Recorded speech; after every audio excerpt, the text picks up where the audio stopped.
We're back at Tea Time Disc Golf. This is Steve Braud coming to you with Andrew Fish. Hey, everybody. And we are at the beautiful Blockhouse Disc Golf and Country Club in Spotsylvania, Virginia for the final round, final 9 action of what is possibly one of the most anticipated tournaments of the year on the East Coast for sure. Yeah, so this is 2 days in May, and it's part of the Too Many Days in May event, which is started by the amateur weekend of 2 days in May, and then 4 weekday C tiers, a whole bunch of qualifier for some side games like Survival Golf and Tiki Madness, and then we've got this A tier event on the last 2 days preceding Memorial Day weekend. Definitely a classic event for the Mid-Atlantic region, and a special place for a lot of folks to come back every single year. If you have not been here over Memorial Day weekend, you are certainly missing out on a disc golf experience like no other.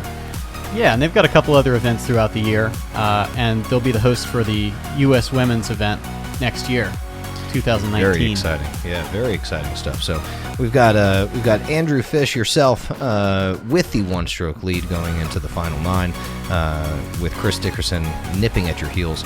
MJ not far behind. Barry not far behind him either. So everybody right there within striking distance, but right now it's you and Chris having fun. Yeah, this is an absolute heater. Chris has gotten the first 9 in a row. I've gotten 8 of the first 9. MJ and Barry are hanging tough right there. We've got 9 holes that are almost exclusively going to be in the woods.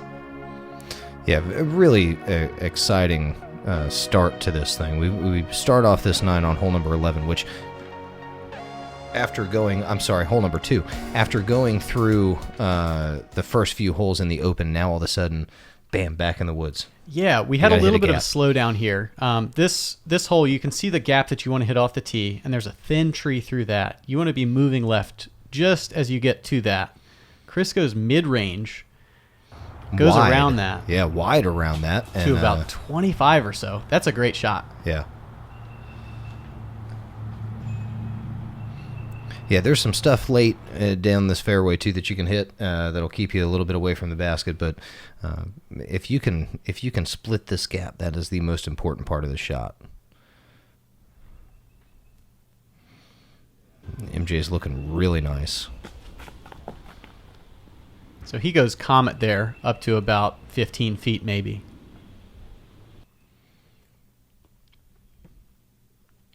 Yeah, so this hole is it's 324 feet, and it's pretty flat. So it is going to play about that distance.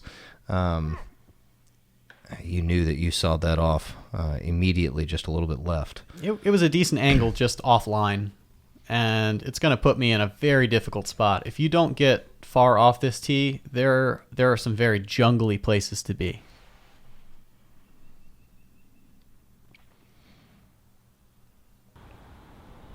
I think that's a leopard out of Barry. I bet he's thrown that shot 100 times. I was going to say that. It looks, he probably has. He's played this the same way forever, this hole. I think that he's got a very comfortable way of playing when he comes to the Blockhouse. Him and MJ as well. I mean, they've spent so many years coming here and not really the result that you wanted to get out of that, but you are close enough to be able to save par. Yeah, I'll at least have a look at it. Just a little bit off. So if Chris can convert here, we're going to have a 2-stroke swing, and he is going to take the lead for the first time.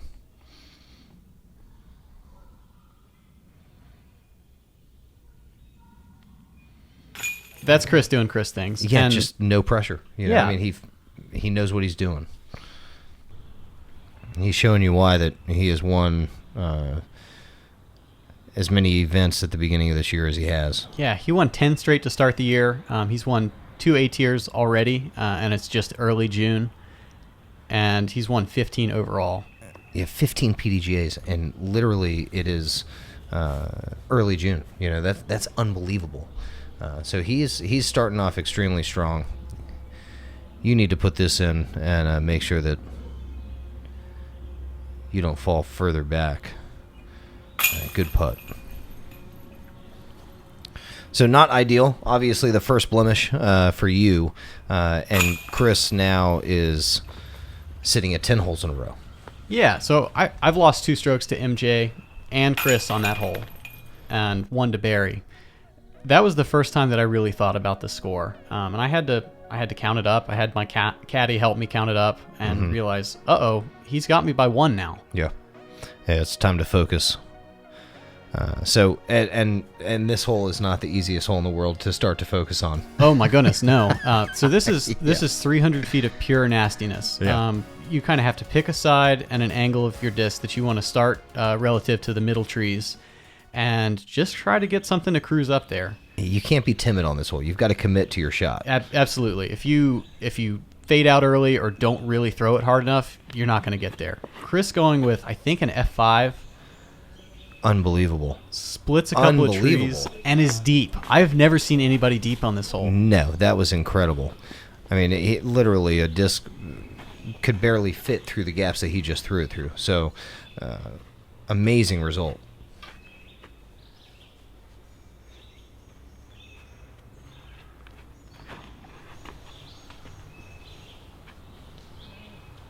MJ getting a good kick. Yeah, I know he and I talked about this a little bit and figured that starting left side but being willing to turn over right late is the best way to get a putt out of it.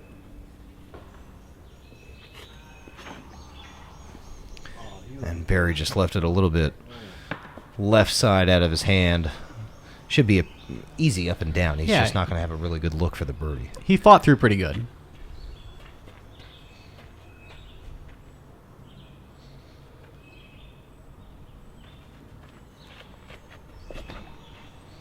Just straighten. Right, you come.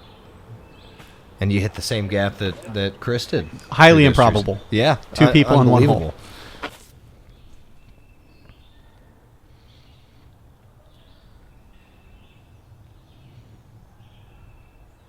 That's Barry with his most beat AVR.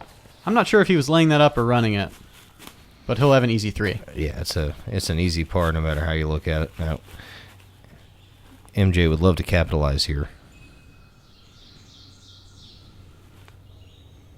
I just left it a little bit right.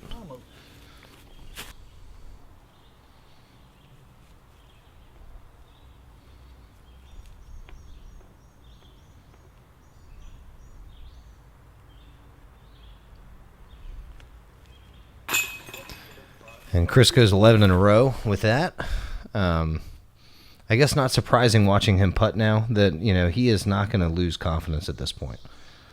No, Chris is on, and when he's locked in, he's tough to beat in the woods. Oh, my gosh. Thank you very much. Because, that was a good putt. So I did everything I could about it. It should not have gone out, but thank God it stayed in. I think that would have been the biggest momentum swing. Bigger than hole 2. Probably a putt that should stay in, but it did. So, still a 1-stroke advantage as we move on here. So we're going to hole 4 here. We're actually going to play the left pad. There's 2 pads. They're equally short, but this left pad has a lot more shape to it. Yeah, for the right-handed player, the flick shot is ideal. Because it gets very, very tight towards the very end of this hole, throwing a backhand.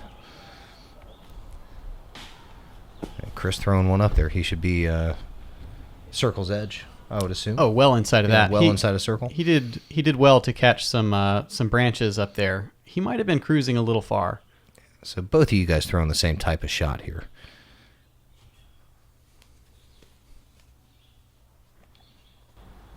What's interesting to me is that Chris goes with something a little flippier. I go with a zone. So complete opposite stability of spectrum. Mm-hmm.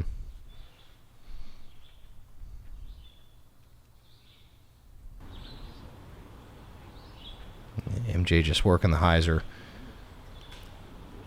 And it fought up there pretty good. Yeah, he pushed off the fairway a little bit, but still in good position. Barry's going with a rock here.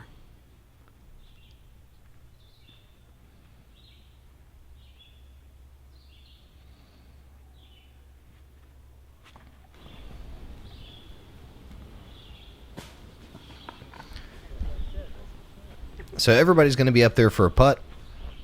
You can get into a position where you don't have a very good look, but it looks like everybody's pretty much staring at it. So Yeah, this is a fun little green with the trees placed right around the basket. It really makes the hole interesting because it otherwise is so short.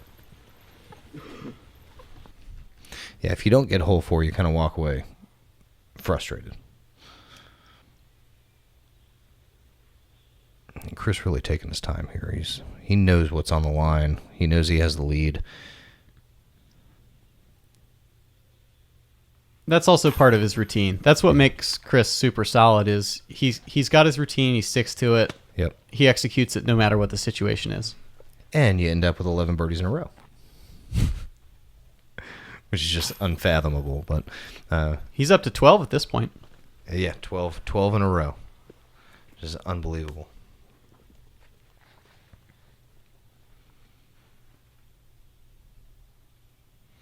So everybody's going to tap in. It's going to be another star frame. Yeah, that's what you're looking for on that hole. And now we had a little bit of a slowdown on going into hole 5.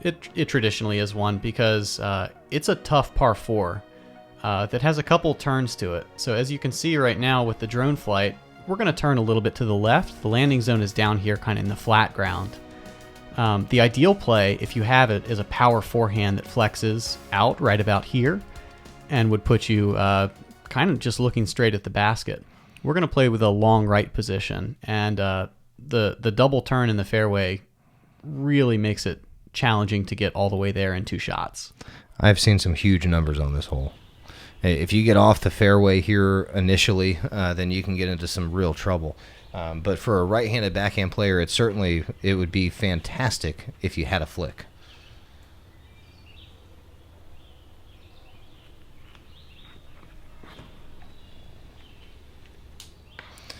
And Chris is going to kick off to the left there. That's actually a really good result. The right is absolute death on this hole.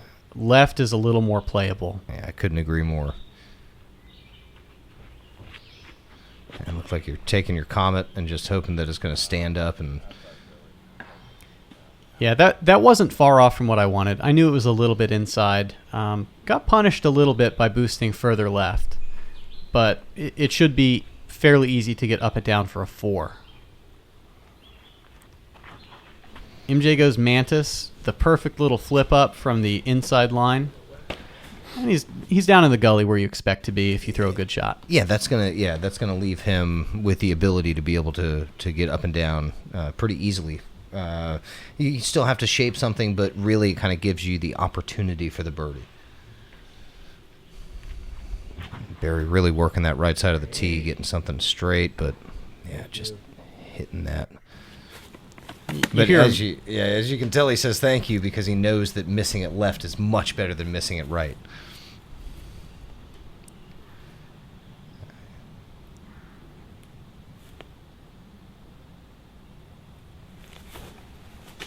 This is an incredible veteran play. He gets all that he possibly can out of where he was. Yeah, incredible. Very, very good shot. And what was that, rock band backhand roller? I think so. Yeah, I think so.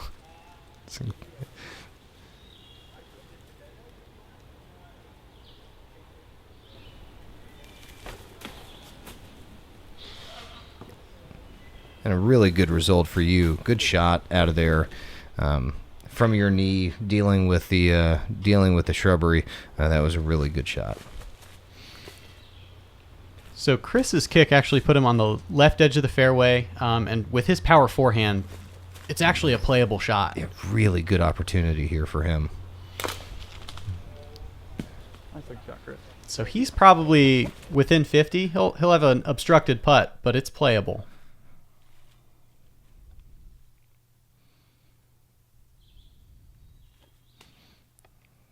MJ with a really good-looking shot with almost nothing. Put himself probably right just at circle's edge, maybe a little bit inside circle's edge. So a really good result for MJ.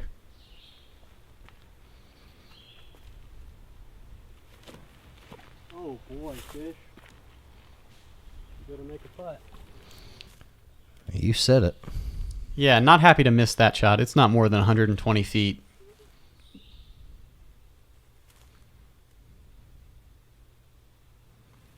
Barry taking his flippy AVR, giving it a half go. And this is a huge putt for Chris.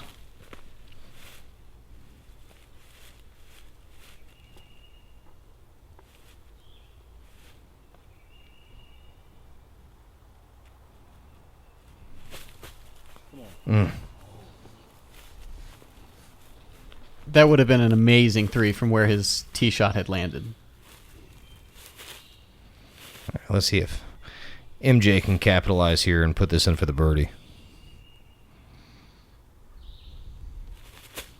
Yeah, that's how you do it. Really good. There was never a doubt that that was going to stay in. He put that right in the meat on the pro side, so very good putt.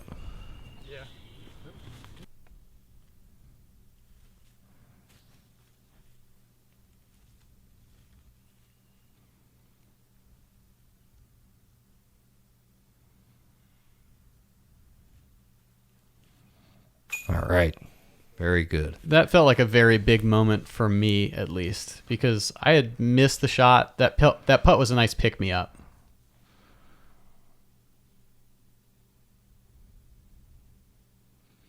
Yeah, knowing that you had made the mistake on the upshot, hitting that putt certainly kind of put you at ease a little bit. And the holes don't get all that much easier. I mean, you've got some interesting holes coming up where there's going to be some birdies. So you got to perform here. Starting here, this is one of the more difficult par threes on the sunny side. Because you're really shaping a shot, and this fairway kind of curves back and forth and ends up kind of blocked in with some trees. You got to get fortunate towards the end of the green. Right. They've done some good clearing out here. As you can see, as you approach the green, there's not a whole lot of undergrowth. But for the right-hand backhand player, I think most of us are just going to try to throw something straight, medium stable, and kind of let it crash in. Yeah, and really just hope to get lucky punching through the woods at the end of the flight. Yeah, I mean, MJ's giving you the perfect example here of having something that's going to come through and just kind of get lucky at the end, but put it on the line to the basket. Yeah, he did all he can reasonably expect to do with that.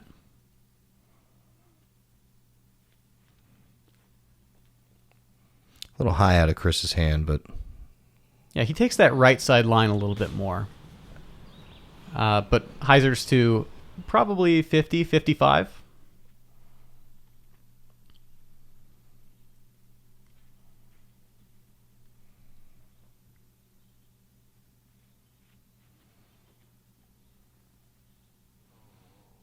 Yeah, you knew it out of your hand. You knew that it was going to be on that tree. I knew it for so long. That's the tree I'm aiming at. Right. I threw the shot that I intended to. I can't be upset about it. I mean, that's it, though. I mean, you got to pick a target and and go for it. Unfortunately, when you hit it, you got to... Oh, Barry just missing the initial trees there, and that's looking really good. Wow. All right. Well, he's dead center in the middle. He's going to have a 45, 50-foot putt. Yeah. So 3 people on one card with legitimate circle 2 looks at birdie is an amazing result on this. Yeah. But it shows you how difficult this hole plays.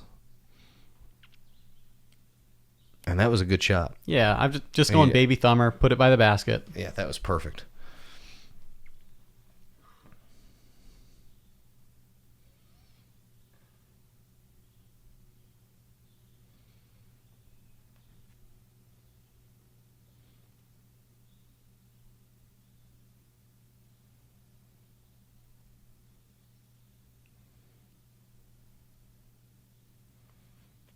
Oh, yeah. As soon as you see him walking. Oh, yeah. I mean, Barry knows better than the rest of us. Yeah. As soon as he starts walking, you know it's in. And this is a huge putt for Chris. Yeah, he's missed a couple outside the circle. Here's another opportunity for him to gain another stroke, potentially go up by 2. Right, which is huge.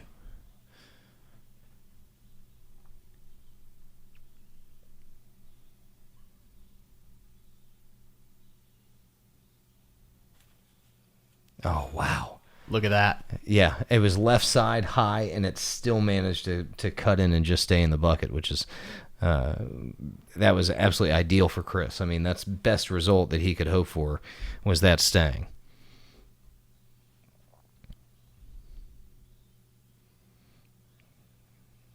I thought that was in. And that's MJ's wheelhouse is when he starts hitting those putts. Yeah, for sure. So, yeah, now you've got to feel the pressure. I mean, at this point now, 2 up, you know Chris's MO at this point. You know how strong he's going to finish. So, at this point, you have to turn it on because he has you by 2. Right. This is kind of back to the wall. He's up by 2. There's 4 holes to go. I know that the last hole in this round is one that he has a distinct advantage on. So yeah, with just a huge backhand that he has. Something's got to happen for me pretty soon. Chris is sitting at 37. I'm at 35. MJ at 33. Barry at 29 right now. I mean, I guess the first thing that you have to focus on is the hole that's right in front of you. So you're looking at this one going, okay, let me just throw the right shot because this is typically a hole that you expect to birdie or at least be down there for a putt because it is a shorter of the par 3s. Right. The nature of the game of golf is that I can't control what Chris is doing. All I can do is control myself, respond to him a little bit. Yeah. So now we're almost in match play.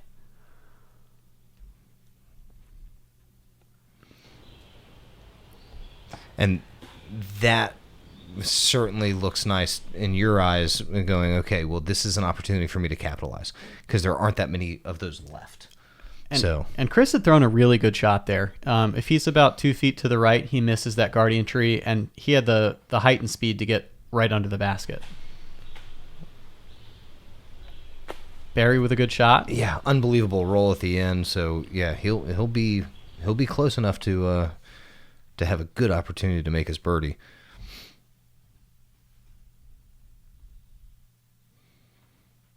MJ throwing a comet, and look at this thing. Folks, that's why he has a signature comet. Yeah, yeah.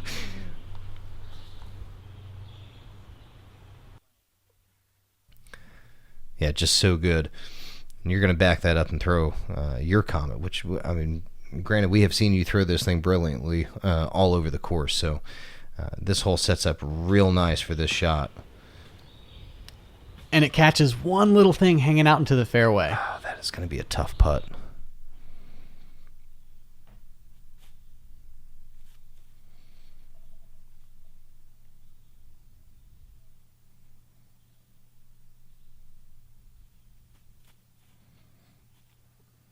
Just a bit right, but yeah, Chris knows where we're at. He knows where you're at, and he knows how important this putt is here.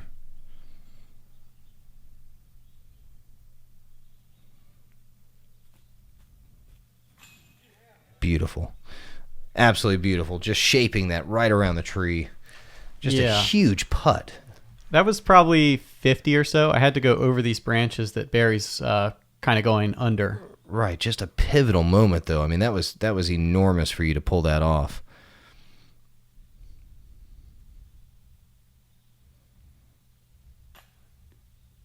Barry just a little bit high.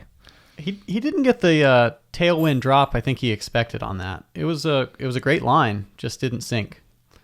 And good birdie out of MJ. Chris is going to take his par.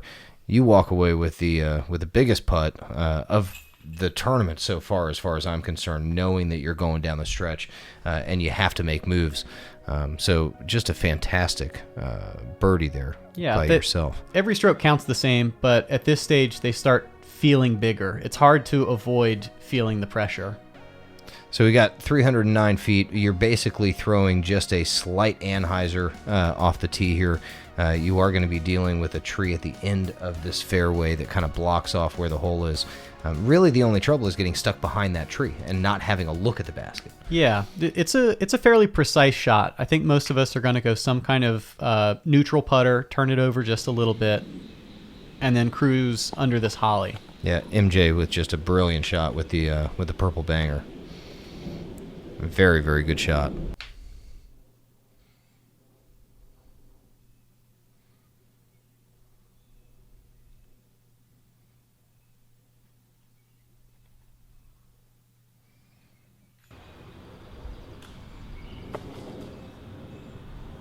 And that was a good shot. I mean, you're leaving yourself probably 20 feet or so.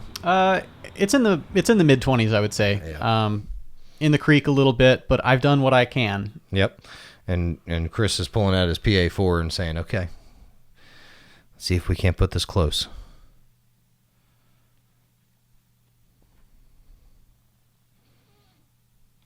Just a little bit inside, and yeah, he hits early. And that right side is not easy. There's some spots over there, especially if you kick out towards the field of hole 11, where you might not have anything.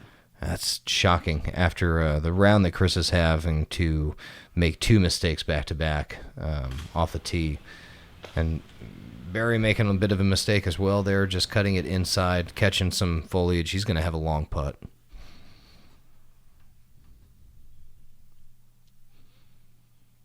So Chris kind of has to go a sidearm thumber here. And he's behind that Holly, but he should be able to step out and make that putt pretty easy. And Barry actually is closer than I thought. Yeah, he's probably 40 or so. The biggest issue is he can't really push off with his back foot that well because he's sunk in the mud. He's dealing with some mud.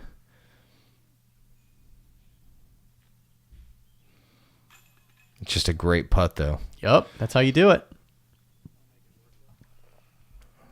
His celebration run over to the basket.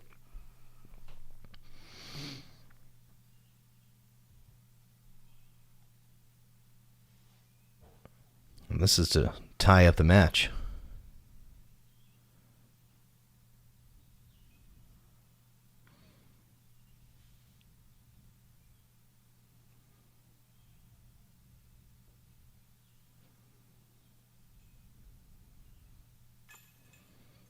Oh, yes. Just a huge, yeah. I thought I missed it. Just a huge stick. And now this for Chris is to tie up the match, too. I mean, if he misses this, you go up one. He's not far, but you can see that he's got to straddle out pretty far to have a real look at this. He's stretched out pretty far. But he's dead center. Yeah. So what a chain of events between the 2-stroke swing to you going down by 2 to now getting the next 2 holes and being tied up. We move on to hole number 9, which is the corral hole, which is not an easy hole. I mean, that is, you know, if you throw a good shot, you'll be okay. But if you're just under or around these rails, it makes putting extremely, extremely difficult. Yeah.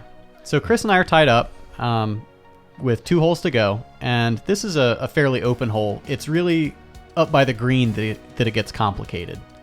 You can see that the basket is surrounded by probably 15 to 18 feet on all sides by a corral. Yeah, very easy to give yourself a tricky putt if you don't put something right up next to the basket.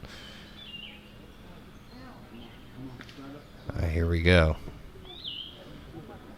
And MJ is right in that unfamiliar area. He could be just under it, he could be just before it, he could be just on the right side of it. I'm hoping he squeezed towards the basket. Oh, and you left yourself right side or left side outside of the corral. Yeah, so I've actually gone far enough left that I don't have a really complicated putt. I don't have to turbo or go through it. I can actually just kind of pitch putt over top. Yeah, just loft something over. And this is something I really perfect. like. Barry's actually going with a driver there. I think it's a fairway driver. Okay. But the rest of us are going mids or putters. Yep. And Barry's spiking it in there. And he knows how to control that shot, though. Oh, he's got it dialed. Yeah, but Chris going back to that PA4, and that's right there. That's 10 feet. Yeah, I mean he's close. So this is a huge, huge putt, and no worries whatsoever. Very nice putt.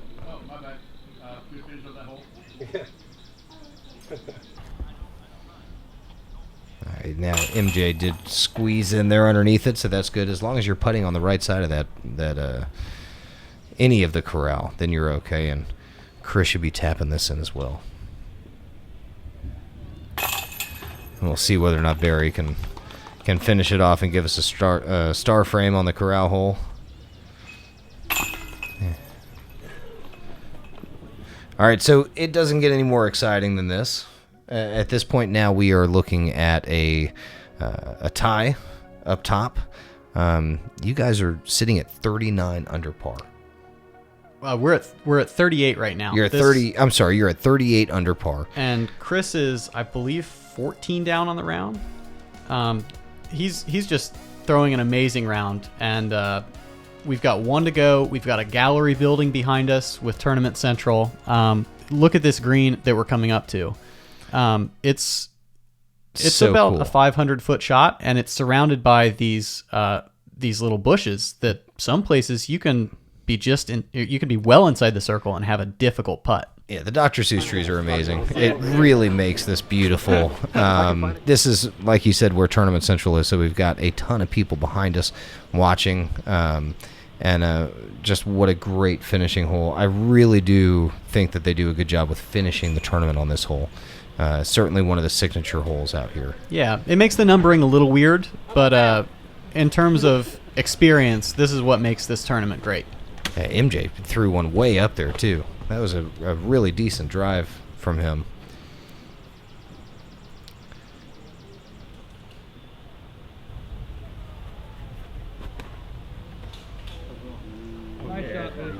Oh, yeah. Skip on it. Wow. So that's the most excited I've ever been on a disc golf course. Yeah. I had told my caddy, don't let me go for this. Don't let me go for this. And then right before the shot, it was like, okay, I have to go for this. Chris has the advantage on the playoff holes if we get there. Yeah, absolutely. Because, I mean, in your mind right now, you're thinking Chris is going to step up and he's going to park the hole. He has that power backhand that can get there. Chris has more power and control at this distance than I do. Yes. So he's going to probably put a good move on this. That's what I expect. Yeah. Well, I mean, you put yourself up within 15, 20 feet of the basket, so you're pinched into those bushes, but I'm telling you that at this stage of the game, he's got to think that you're making that, and he's got to probably think that you're closer, so he's going all out right now.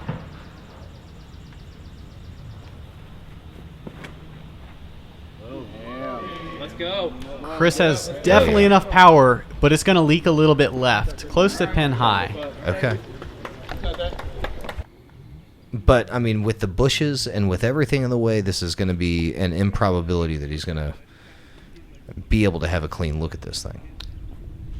We'll see. It can get complicated. Sometimes you get lucky with your line. Yeah. And Barry puts it up there. He should be okay. Just being smart, taking his 3. Yep.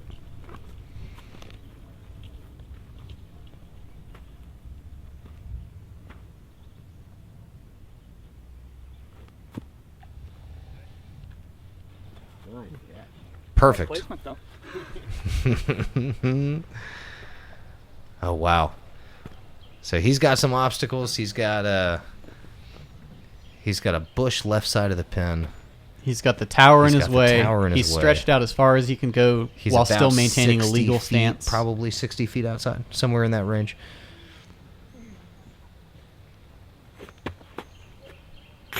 Wow. Wow. That was insane. Biggest putt of the day, hands down. He knew he had to make it. Just huge pressure putt. And this is to force a playoff. Just enough to get over that rim there. Thank you. So that was a remarkable 2 rounds of golf out of you and Chris, and we'll see how Barry finishes up here.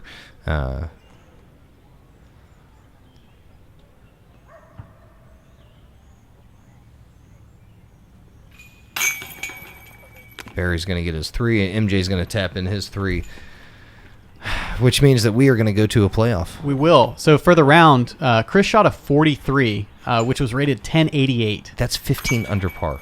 And MJ and I both shot 13 down, 45s. Barry got under 50. Anything under 50 is great. He shot a 49. That's fantastic. Yep.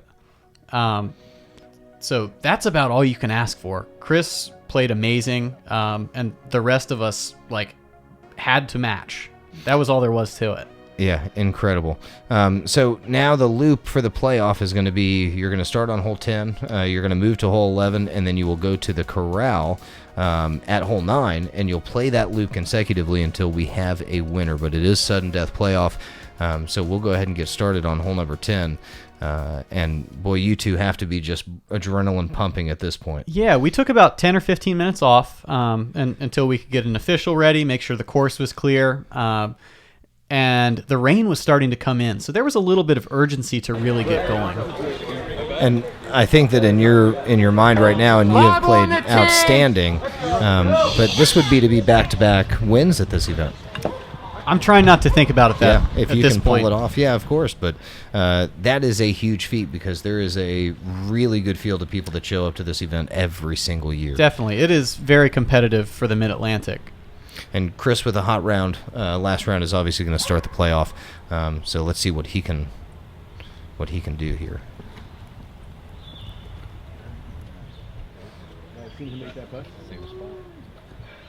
Yeah, he's going right back to where he was the first time. Yeah, pretty familiar there. And so with the playoff, there's no pressure on me to, just take a 3. Like, I kind of need to 2 something because Chris has the advantage on 10 and 11 for sure. Yeah.